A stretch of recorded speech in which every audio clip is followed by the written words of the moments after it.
Good evening and welcome to our June 3rd regularly scheduled board meeting. We're going to start with Miss Allison Graham introducing her student for the pledge.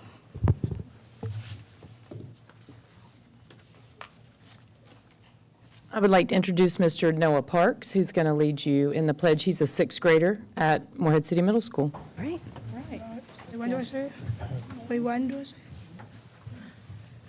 I pledge allegiance to the flag of the United States of America and to the republic for which it stands, one nation, under God, indivisible, with liberty and justice for all. And we do have a certificate for you if you'll come up. And pictures. Lots of pictures. This is the shorter route.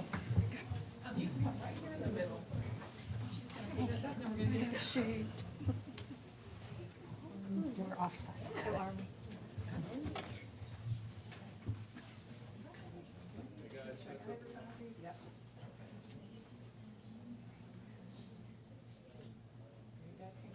Good job, Noah. I appreciate you coming out, Noah.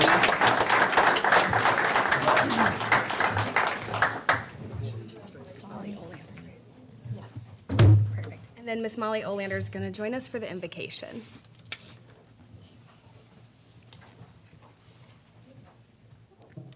Good evening. I'm Molly Olander, and I'm a 7th grader from Morehead City Middle School. I'm going to do the opening prayer. Let's bow our heads. Dear Lord, thank you for a great school year and the blessing of all of our wonderful teachers and staff. Thank you for the opportunity that we have to go to an amazing school and learn in a supportive community. I pray for a safe and enjoyable summer and that everyone is able to rest and relax and spend time with friends and family. I pray for the upcoming school year and that we are able to continue a safe and productive learning environment. And I pray for these board members to have wisdom and passion and guidance when making these decisions. I pray for the teachers to lead and inspire students to their full potential and that students will come with an open mind and heart ready to learn and grow next year. Lord, give us peace, grace, and help us become more like you. In Jesus' name we pray, amen. Amen. Best prayer ever. That was fantastic. Molly, we have a certificate for you. Yeah, you got to take a picture. No, come on. Just what you wanted to do. That was superb. A great prayer.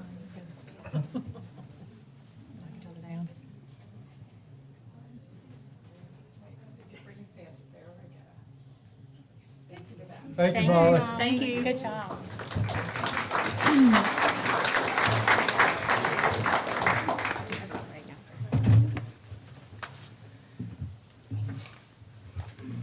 Now we are going to recognize the All-State Honors Band and All-State Jazz Band students. We're going to welcome first Croatan High School with Band Director Kenzie Holland. We have, am I announcing them? Walt Slater, trombone, 11-12th All-State Honors Band. Emily Garman, clarinet, 11-12 All-State Honors Band. And Jack McGrail, oh boy, euphonium, 9-10 All-State, is that right? Honors Band? Okay. From West Carteret with director Andy Wright. Samuel Park, clarinet, 11-12th All-State Honors Band. Kenley Pinkard, clarinet, 9-10th All-State Honors Band. And Tommy Kellis, trombone, 9th and 10th All-State Honors Band. And for trombone, high school All-State Jazz Band.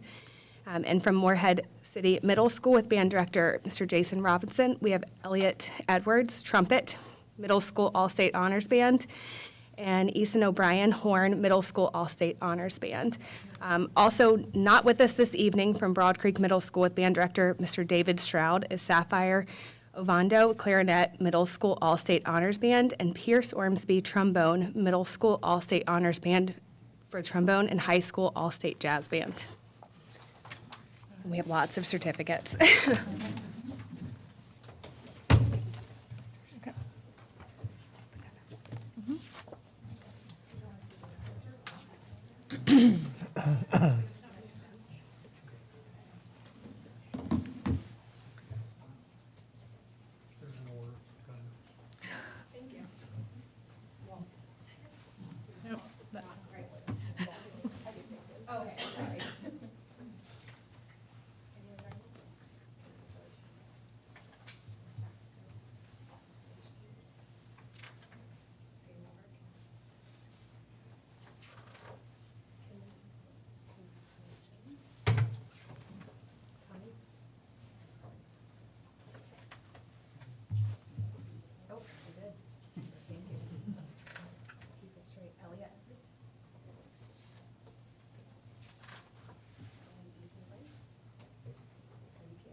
One more round of applause. Good job, guys.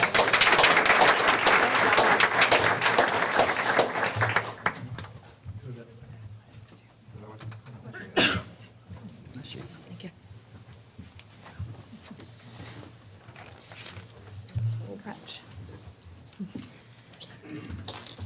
Now we're going to recognize our 3A Spring Outdoor Track and Field Student Athlete Champions. From West Carteret High School with Coach Troy Smith, we have a gold in long jump for Josiah Jones, a silver in the 3,200 meter relay, team of Sally King, Elena Sherline, Anderson Day, and Marlena Marson. And second place in pole vault, Levi Maness. We also like to recognize the Croatan athletes who could not be here tonight, along with Coach Jim Stevens, a gold in the 1,600 meters for Noah Guerrero, a gold for the 3,200 meter relay team of Noah Guerrero, Seth Nelson, and Cooper Stevens with junior Riley Robinson, and silver in the pole vault for Logan Carlson. Maybe this team. Lacrosse? Okay. Okay.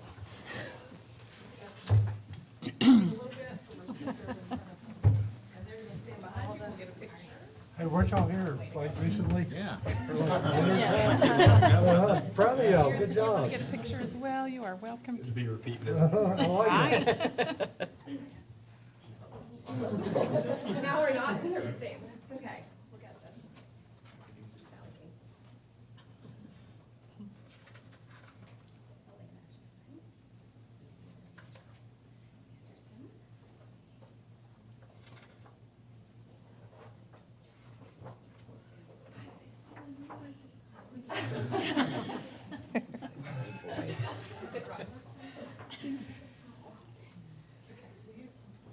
There we go. It's all the same.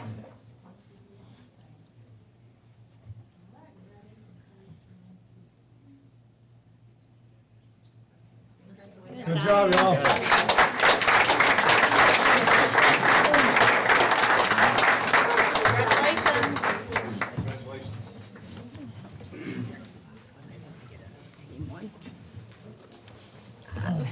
And next, we would like to recognize the 1A, 2A, 3A State Lacrosse Champion team from Croatan High School.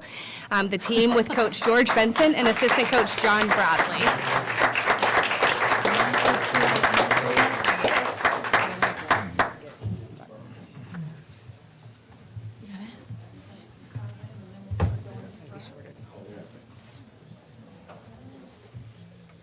As you get to the end there, you can make 2 lines.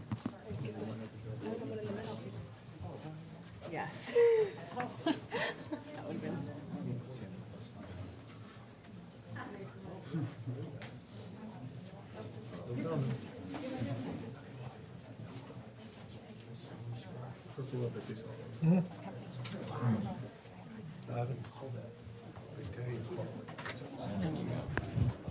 One A, 2A, and 3A.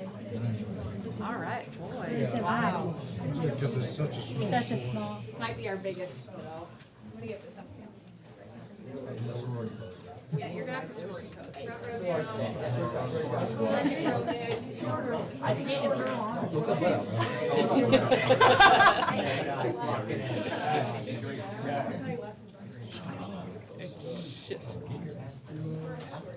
Number 1, and we've got lots of parents who want to take pictures as well, so. David jumps in the building.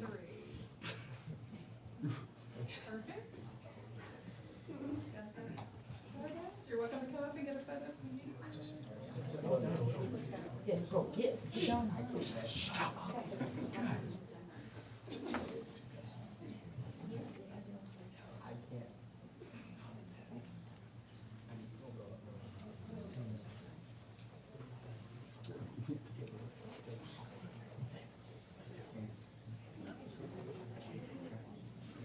Congratulations. One more round of applause. Good job, guys.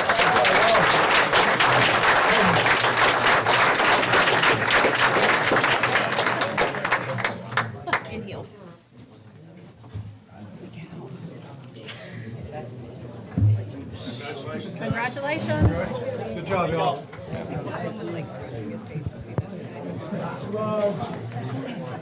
I'm like, hey, at the end of the day, they're still teen boys. No. They would have taken pictures too. Thank you. And now our meeting's gonna end. Holy cow.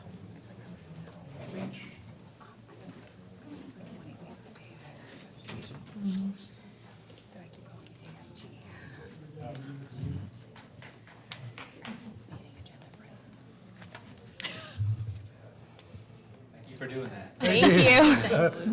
Congratulations, y'all. Yeah, I would be too. My goodness, everybody's gone. Not everyone. Well, not everybody, but almost everybody. Okay, up next is approval of our meeting agenda. Do we have a motion? I'll make that motion. Motion by Ms. Wheatley. Do we have I'll a second that. second by Mr. Jenkins? All in favor? Perfect. And then we do not have any public commenting this evening. So up next is the consent agenda. Do we have a motion to I approve? make a motion to approve the consent agenda. I'll second that. Motion by Mr. Jenkins, second by Ms. Wheatley. All in favor? All right. Getting it together. Up next, we have a presentation on the AI guidelines and framework, I believe by Mr. Mike McKay.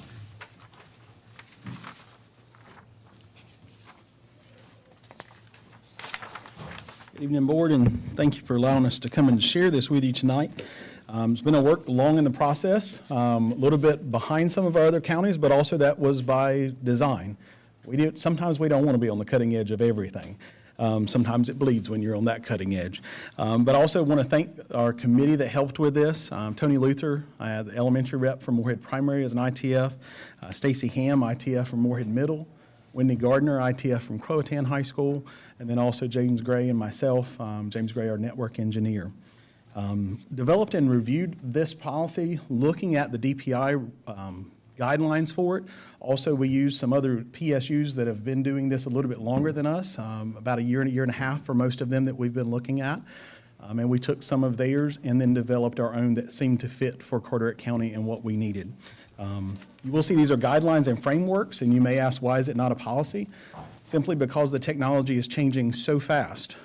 We need to be agile to be, as we need to adjust, we would adjust and update those frameworks. And you'll see in that framework document, that's a living document, it's a Google Doc that our schools have and is also on our website, but you'll see each one of the updates on that second or third page there. It tells you what's updated with it and the version change that is made there for it. Looking first, this is nothing new, but this is applied for all of our ed tech tools. We implemented this 2 years ago. There is one change that we've made in it, and you'll see that in step 2 or 3 here in just a moment. But looking at schools, teachers don't just go out and pick anything that they want to.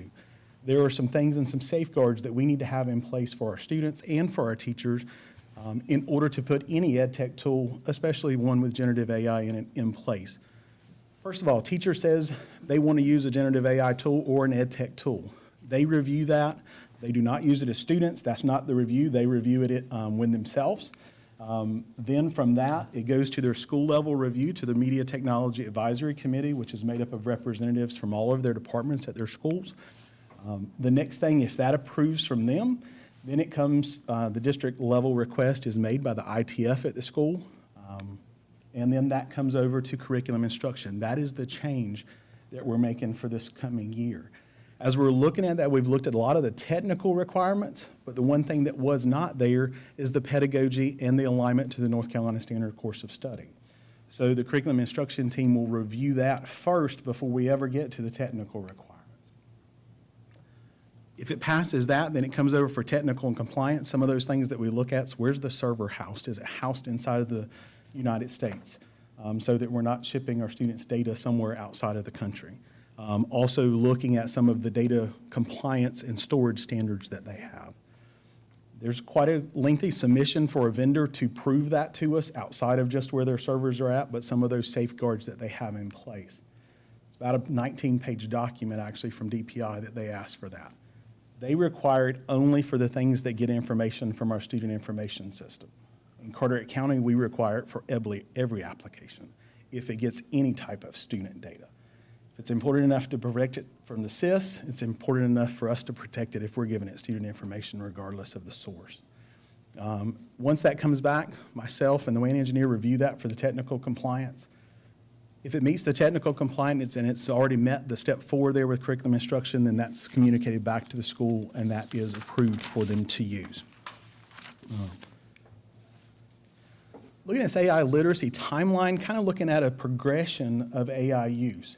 PK through 5, a student will never have direct interaction with a chatbot in the classroom or as a part of Carteret County Public Schools. Now, if a parent chooses to do that at home, that's up to them. We don't feel that's right for that age of kid.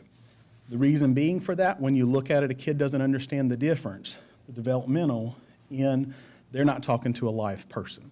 And there are instances out there that we could go into, and I could share with you that the dangers of that. There's a reason for us not doing that. So if a teacher, let's say a kindergarten, 3rd, 4th grade teacher wanted to use AI and teach their kids about it, they very much could model that at the front of the room, have a small group with them. The kids could give them some of the things that they would put into the chatbot, and the teacher does that. It's probably not going to be a tool like ChatGPT or even Gemini. It's probably going to be something more like Magic School that's designed for a K-12 industry or K-12 environment.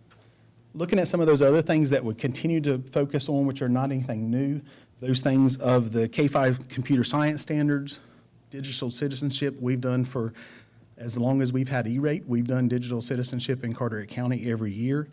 Media literacy, looking at the validity of data, and talking about some of those AI age-appropriate context for that. Moving over into middle school, not only learning about AI, and this year is going to be a little bit different because the start of the year for everybody is going to be learn about AI. And you learn about it in really AI literacy. And when we look at that, that is a requirement before any teacher uses AI with a student. They need to understand some of the dangers that are there. They need to understand some of the things that they're not talking to a live person. Even a 6th, 7th, or 8th grader, they still need to understand that. Even a high schooler, when you see it says learn AI first, that literacy piece is the most important piece that we can do for our students in safeguarding and making sure they're using it appropriately. They can begin to use it, but again, it wouldn't be turned loose typically with a tool such as ChatGPT or Gemini or Claude.ai. It would be a tool more designed for an education environment. I keep going back to it, but it's a really good tool, such as Magic School. It gives the teachers a lot of control on the back end. If they wanted it to be an essay writing partner, they can design that and have an essay writing. It only asks them questions about their essay. They can't go and ask questions about what's the coolest fad out there for TikTok or anything such as that. They can only have it in the context in which the teacher provides it. So it provides some guidelines. Kind of like the bumpers at a bowling alley. Until you learn to bowl appropriately, you're using some of those bumpers to help make sure that you're still hitting the target, but you also have some safeguards in place there. 9 through 13 really doesn't look a lot different this year. Learning about AI this coming year, rather, but also then using some of those tools. Probably even more so than ChatGPT, just because when you look at terms of service down there at the bottom, we've still got to comply with that. Terms of service for ChatGPT still doesn't match for a high schooler. Typically, it's an 18 or older, so we don't have that on for our students. Gemini is a tool that is owned by Google. It also falls right in line with our Google Workspace using our Chromebooks. That would probably be our first go-to tool for high schoolers as we start to transition into some of that more freedom of use in developing and using. This generative AI use, and this is on page 7 of that framework that you have in front of you, general guidelines for a student. First of all, check in with the teacher to find out if the assignment, homework, project, assessment can be completed with the support of a generative AI tool. And if so, what's the level of generative AI tool support that's allowed? And you see that's a link there. I'm going to show you that on the next slide, so just put a pin in that one for just a second. But that AI academic rubric, we're actually going to print those. We will have those in every classroom middle, and high school at the start of next year. Because it's really important. If Mr. Jenkins is teaching a class and next door Ms. Statler's teaching a class, their communication about to a student and then to a parent, what level of AI can I use, needs to be the same language, so that we understand that common language. Step 2 there, if the generative AI tool is allowed and used, the student needs to share their conversations or their prompts that they used and share a link to those so that the teacher can see how much of the AI they used. How did they use it? What was the context in which they used it? If their answers just went off on a left tangent, the teacher may be able to see that too by seeing the prompts that they put in. And then also to include in their final product, works cited along with those prompts that they used. Then step 3, disclosing any use of AI according to the school's policy. This may include disclosure statements, formal citations, as directed by the teacher or for the particular assignment. You would also look at these would be a part of our student acceptable use policy for the coming year. Will be redesigned so that it will have an AI statement and AI guidelines in there along with links to this document. When we talk about that AI academic rubric, keeping it really simple, a red, yellow, and a green, and then blue is wide open basically. But starting at the 0, an AI-free or an AI-resistant work must be completed completely without the use of AI. Students must rely entirely on their own knowledge, their own understanding. Any AI that's used is a violation of the academic integrity policy on a 0 or AI-free assignment. Moving just a little bit more from that, an AI-assisted, a level 1. AI is used for task specific, such as brainstorming, such as planning, such as feedback, but no AI content is allowed in the final submission. Usage beyond the specified task, again, violation of the academic integrity policy. Disclosure statements should be submitted with the final product, again, to share the links, to share screenshots as evidence of the AI chats that they had with the chatbot. And then level 2, AI enhanced, gives it just a little bit further, but AI is used interactively throughout the project, throughout the assignment, to enhance the knowledge or the efficiency or the creativity of the project. Students must provide a human oversight, and that's part of that AI literacy that is so important. The human oversight part, the human in the loop as it's called in the document, that they don't just take what's given to them from the chatbot and put it into any type of project. They need to understand how to go back and check those. Interactivity with the AI and critical engagement, when any AI content is required. Students are responsible for the accuracy and for the fairness of the AI-generated content. And then a disclosure statement, just like we talked about. Anything where they're using it, there's a disclosure statement that's required. And then finally, AI-empowered, which you see the infinity there. Full integration of AI allows for the creation of things that previously were impossible. As simple as this past week, we're working on some data hubs for principals during our summer admin retreat. I can take some of that data that doesn't have anything attached to it other than numbers, and it gives an interactive dashboard in coding and programming that I could never make. And it does it in about 5 minutes for a school. It's pretty amazing, and then it can zero in by months and those kind of things. That was not available previous to that. Student must provide human oversight again and evaluation of all AI-generated content. Students responsible again for the accuracy, the fairness, and the originality, and all AI tools used and how they were used should be cited within the disclosure statement. When you also look at that on our website, we have some resources for our leaders, for our teachers, for parents, and for students. When you go to the digital teaching and learning site under departments for Carteret County Schools, this is listed there. When we also look at next year, it really is a learning year together for our students and our staff. Our staff have already had a training on AI that was same across all of our campuses. And then they provided feedback from that, which will help us to develop that next level of staff development that would happen during the red days in August and the school days, and they would be presenting that at their school level. As well, once students come back, there also will be lessons in series for them, looking possibly at some micro-credentialing for students and staff with that, around that, to show that they've gained that knowledge of using the AI. It won't be a one-time thing, though. It will be a continuing theme throughout the year as we continue to learn about AI and its uses in the classroom. If you might have any questions. I really love this, the human in the loop approach, because as a parent that admittedly knows nothing about AI, this gives my heart a lot of comfort, because I would not be the one to guide them through this. I will be learning right with them, so. Well, and that's where our staff development really focused this year, was showing our administrators first, last summer, and then our teachers during this year, what were some tools that could make their life easier, not to use with students, but to get them to be able to use tools and to be able to be familiar with it. All of us have a certain level of nervousness about it until we get in there and use it and are able to see what it can do for us. Also to see some of the things when it gives us back bad information too. That's important to realize as well. Thank you. Thank you. Good work. Mr. Probst?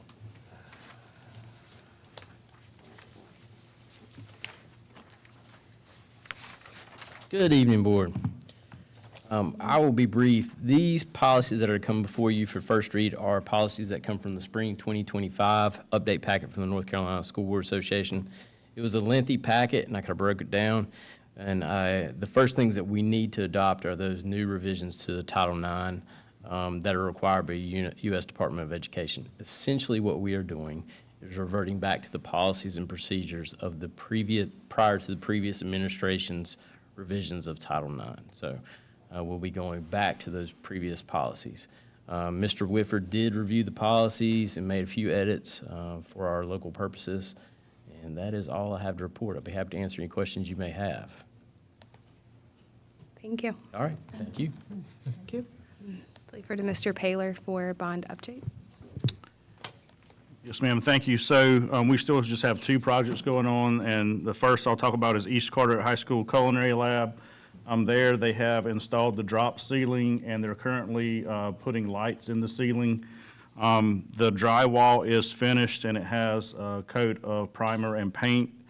And they have installed the epoxy floor, but that's not quite finished yet. So that project is coming along. It is actually running a little bit behind schedule, but will be complete prior to the beginning of next school year for the culinary lab part. But there's a second part of that project that involves the art room expansion to where next door is the current culinary lab. They're going to remove the wall, but that project will be wrapped up later in the fall. The next project is obviously West Carteret High School. They're currently working in the girls' locker room, installing plumbing in there. They've removed walls, and that's going to be a nice addition to that area. They've also removed the risers in the old band room that actually went down to the soil level, and they've actually removed those and have reinstalled the concrete. They've poured terrazzo in the new science wing. They're currently grinding it down, and they are installing cabinets also right now in the new science wing. So that project remains on schedule. Any questions? I don't. Right back to you. Good evening. This week is an especially exciting time across the district as school wraps up the academic year and students prepare for graduation. Please continue to check our homepage of our website and follow us on social media for updates about summer camps being offered in partnership with the school system. Let's again congratulate the students who are recognized tonight for their excellence in music and athletics. Their achievements reflect not only the hard work and talent, but also the strong guidance of their teachers, coaches, and mentors. We're proud of how they represent our schools and inspire pride across the community. So job well done. I'd also like to acknowledge that every year there's an annual school bus maintenance review by the North Carolina Department of Public Instruction. As part of that inspection, they inspect about 10% of our fleet for safety, operations, and key maintenance items. these inspections are kind of, they're demerit-based, so the lower you score, the better. And so this year, our maintenance, or our bus garage folks had a score of 16.33, which is a significant improvement of last year, which was a 29.6. And just to give it some context, the average score in the region was about a 34. So again, we scored a 16. So congratulations to Joey and our transportation department for a job well done. I'd also like to recognize our new West Carteret High School principal, Mr. Justin Holt. Mr. Holt will start on June 23rd. We're glad to have him join the Carteret County team, and we're looking forward to working with him. Please note that we will not hold a regular summer board meeting in July. Our next regular board meeting will take place on Tuesday, August 5th at 6 p.m. We will also hold a special called board meeting toward the end of this month to recognize year-end financial matters, and that meeting will be formally announced according to the public notice requirements. I'd like to extend a sincere thanks to you, our board, and to our dedicated staff for the hard work and commitment throughout a productive and successful school year. As you know, the last day of school is this Thursday, and high school graduations will be held on Friday. With that, summer break will officially begin. We'd like to wish everyone a safe, restful, and well-deserved summer with family and friends, and we look forward to welcoming our students back on Monday, August the 25th. So, Mrs. Sherry, this concludes my remarks. Thank you. Do we have any comments from board members? Okay. Just as Mr. Paler just said, our next regularly scheduled board meeting is Tuesday, August 5th, 2025 at 6 p.m. There is no regular meeting in July. Do we have a motion to adjourn? I'll make that motion. Motion by Ms. Chadwick. Do we have a second? I'll second. Second by Ms. Wheatley. All in favor? All right, thank you.